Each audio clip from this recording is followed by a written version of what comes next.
Muitos estavam dizendo que Elon Musk e o governo do Donald Trump não estava mais dando atenção ao Brasil e o Brasil não era mais uma prioridade para o governo. Porém, hoje o Elon Musk publicou uma postagem no X que fala especialmente de interferência nas eleições brasileiras. E eu vou apenas mostrar o que ele publicou sem dar muita opinião, afinal de contas, aqui no Brasil a opinião é crime, e se eu falar qualquer coisa que seja uma opinião sobre o que eu penso disso tudo, a Polícia Federal vai de novo me acordar às 6 horas da manhã na minha casa.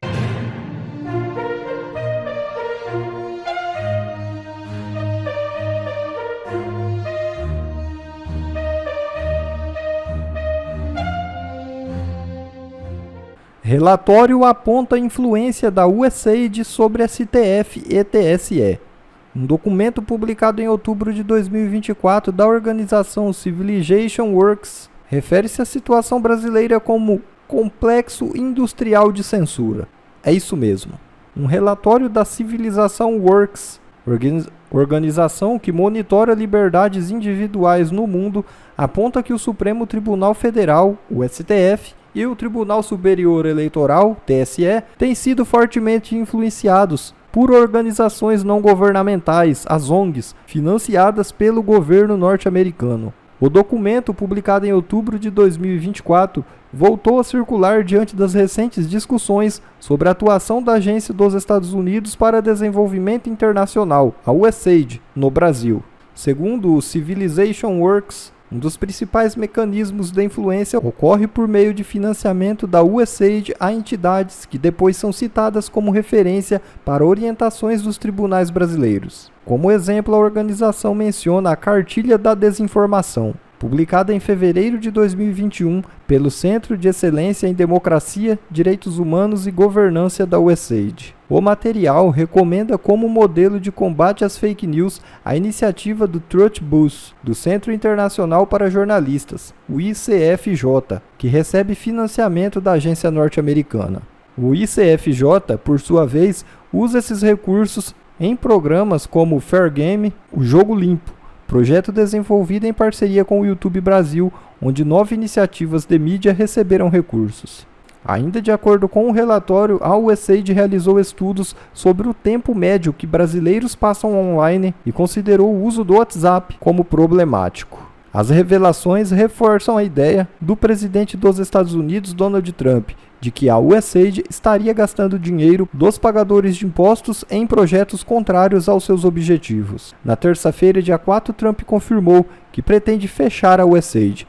O site oficial da agência já exibe um aviso informando que todos os contratados serão colocados em licença administrativa globalmente. Tomadas em conjunto, as atividades dessas agências e grupos financiados pelo governo dos Estados Unidos configuram uma campanha clara para interferir no processo democrático do Brasil, concluiu o relatório. E o bilionário Elon Musk publicou mais uma bomba em suas redes sociais na tarde desta quarta-feira. Segundo Musk, houve interferência nas eleições do Brasil por parte da Meta. É isso mesmo. Muitos estavam dizendo que Elon Musk e o governo do Donald Trump não estava mais dando atenção ao Brasil e o Brasil não era mais uma prioridade para o governo. Porém, hoje o Elon Musk publicou ou republicou uma postagem no X que fala especialmente de interferência nas eleições brasileiras.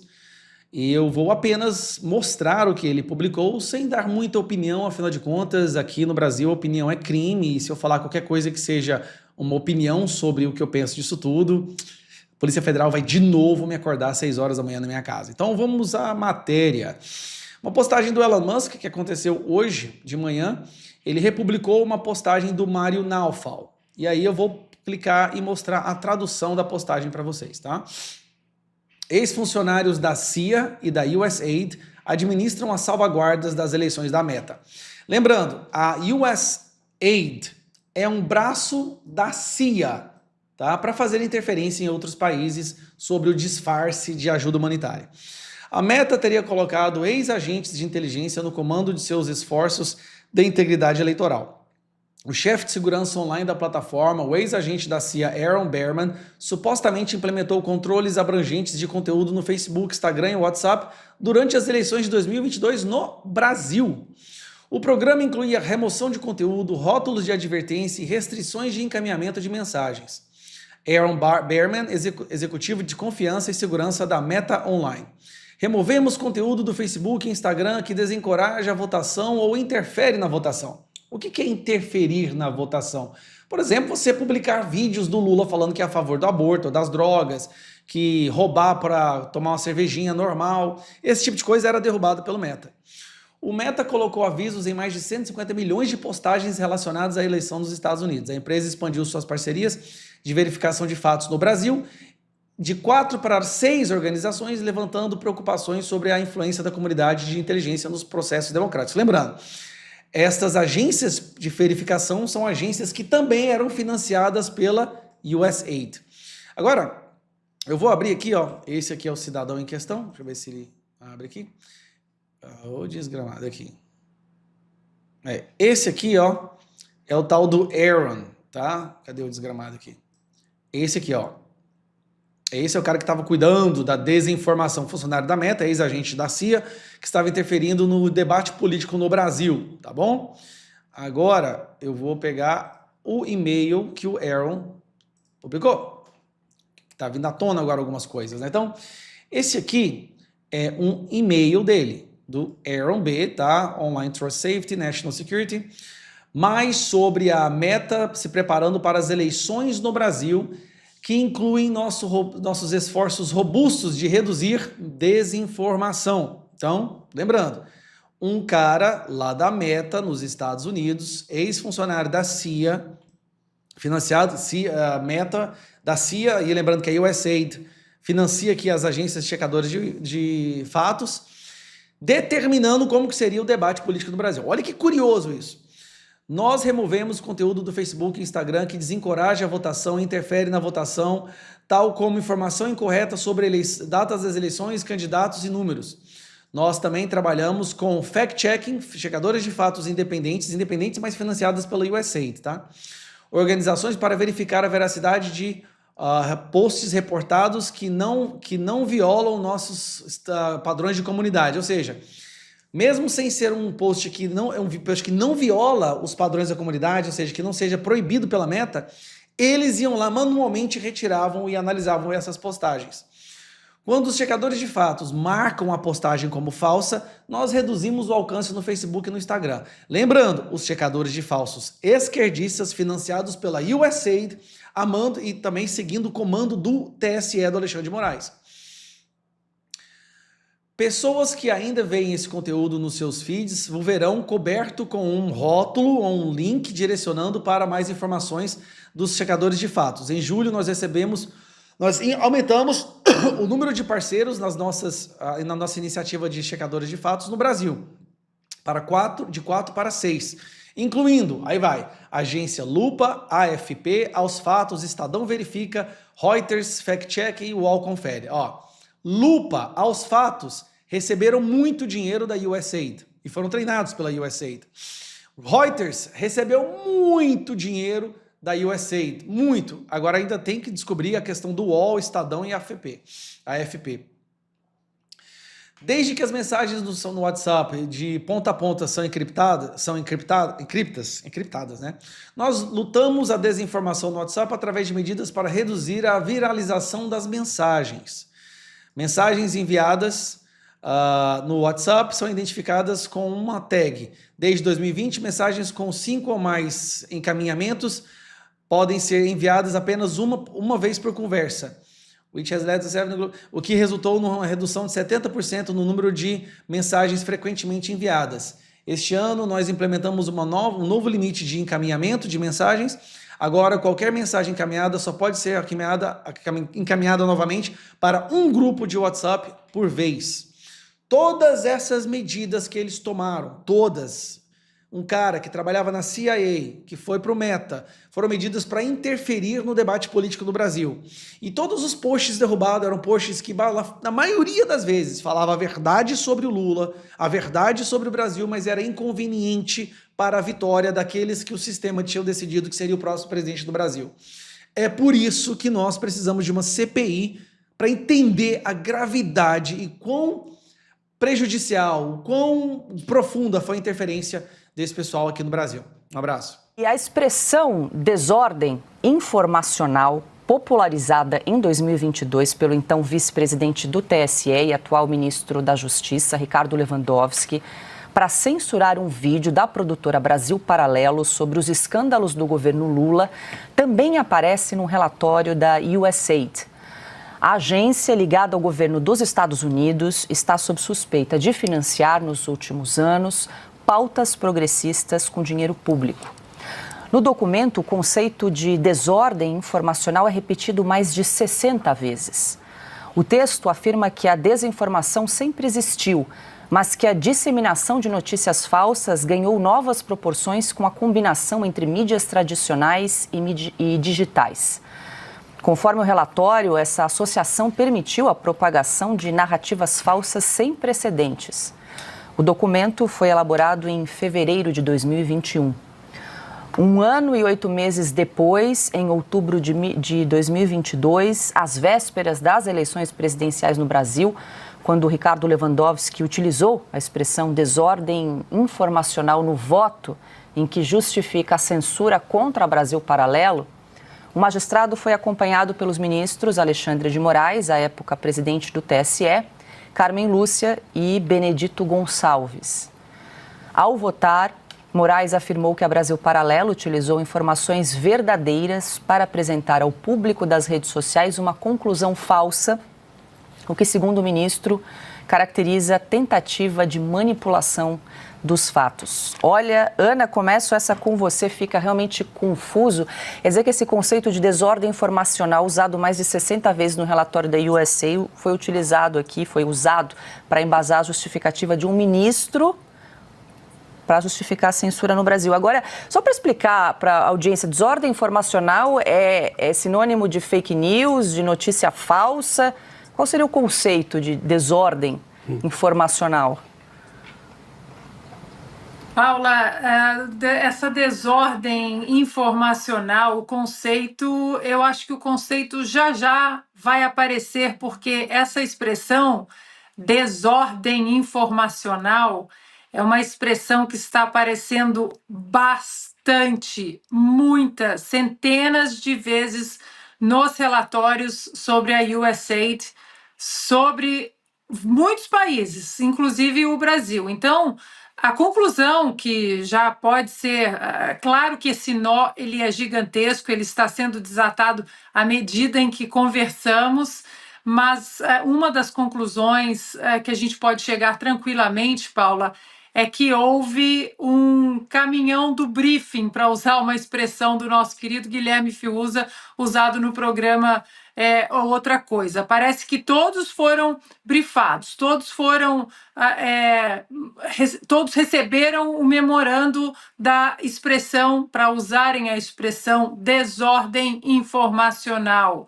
Muitas ONGs pelo mundo também usaram a tal da desordem informacional exatamente para suprimir a liberdade de expressão, para interferir em outras eleições também. Resta saber se houve essa interferência com dinheiro do pagador de impostos aqui dos Estados Unidos na nossa eleição em 2022.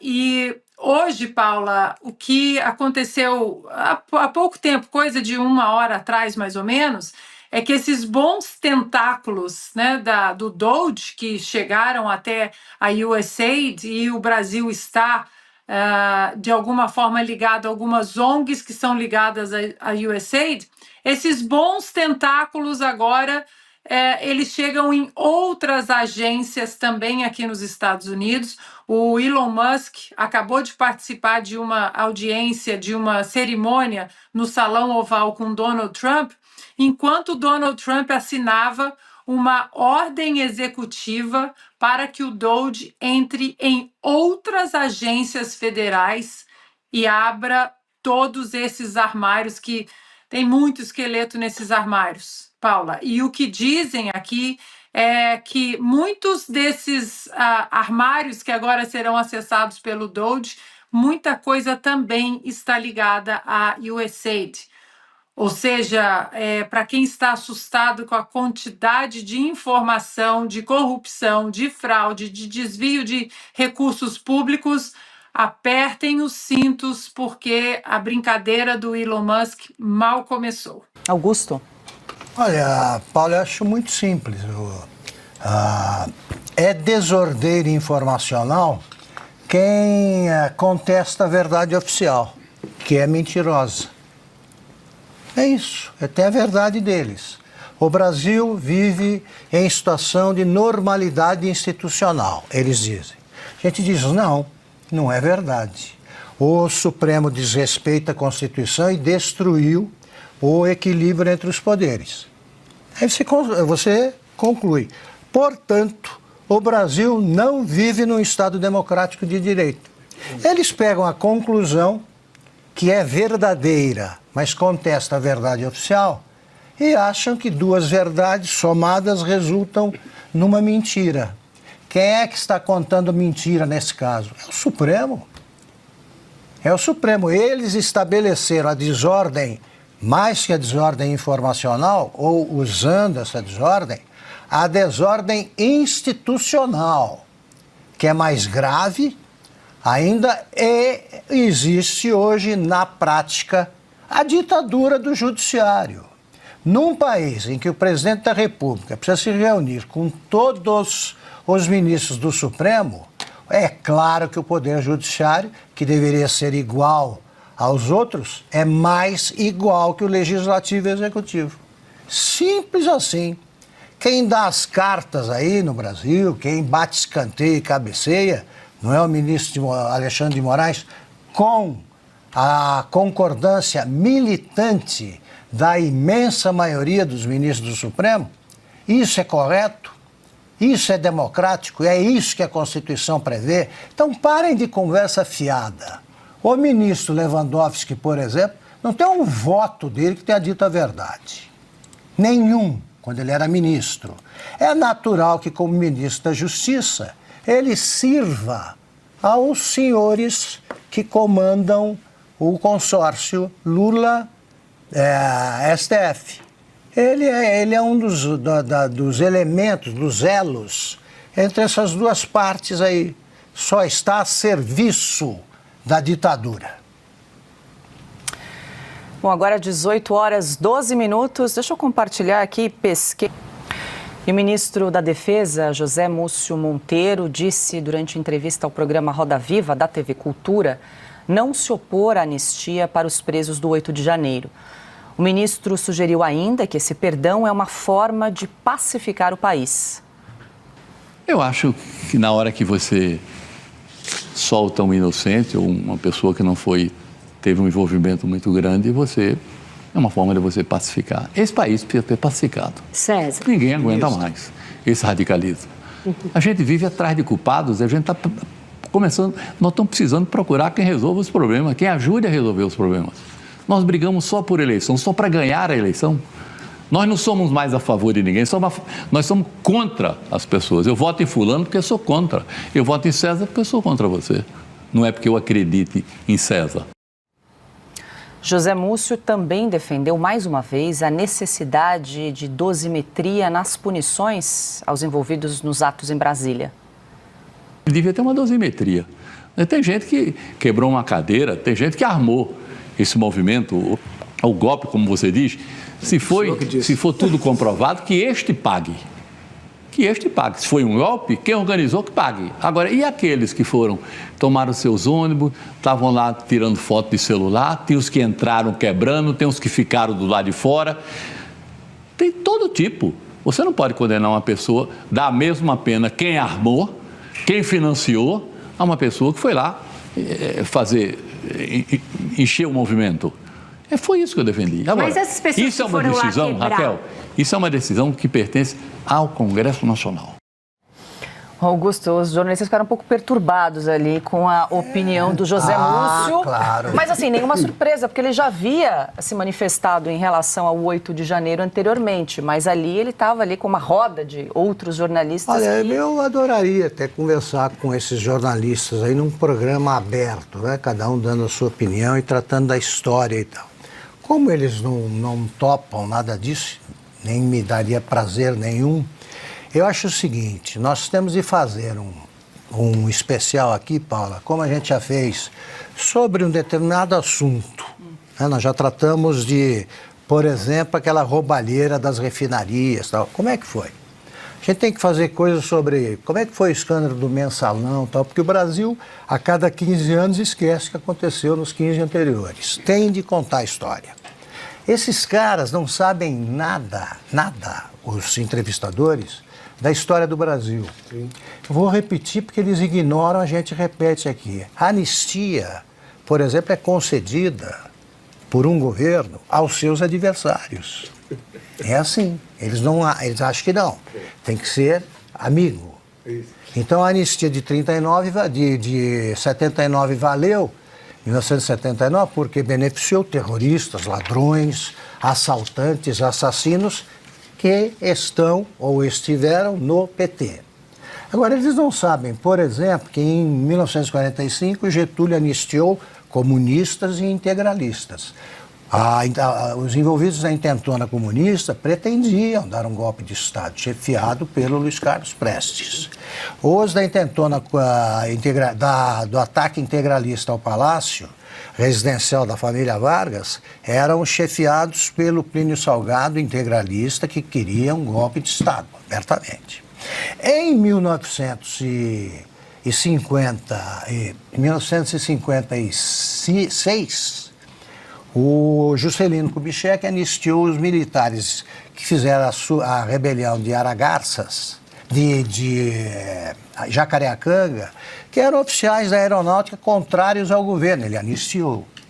E é assim, através do tempo, quando se pretende pacificar o país. Como eles não pretendem, eles têm de se agarrar à teoria de que é possível um golpe de Estado sem comandante, sem armas, sem a movimentação de tropas, sem um plano. O que aconteceria no dia 9 se a polícia, se o exército, o governo não tivesse interferido? Polícia militar, exército e tal. O que aconteceria? O que estava planejado? O que previa a minuta do golpe? Quem ia comandar o quê? Como eu já disse aqui, o Brasil é muito grande, não pode ocorrer um golpe só em Brasília. Quem é que ia ser o representante do golpe na Bahia, no Amazonas? Faltam essas informações. Se elas não puderem ser respondidas, os que defendem a palavra de ordem mais torpe que eu já vi na minha vida, que é o sem anistia, são ignorantes, são incapazes, são desprovidos do sentimento da compaixão, ou as duas coisas juntas, e são radicais. Quer dizer, os assassinos não perdoam depredadores. E não havendo a individualização da conduta, o julgamento por rebanho é coisa de regime autoritário e, por consequência, cruel. É isso. O que disse o ministro da Defesa é o que pensam todos os brasileiros sensatos. Sim. Não faz sentido condenar a 15, 17 anos pessoas que sequer jogaram alguma pedra em qualquer coisa. Tá? Quando começa a se chamar batom de material inflamável, é melhor arquivar a argumentação, pedir desculpas ao povo em geral, tá? Prometer não errar tanto na próxima e voltar para casa e pensar um pouquinho, porque já está virando caso clínico.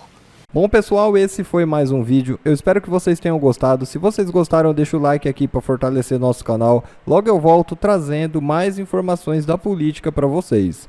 Um forte abraço, fiquem todos com Deus e até a próxima.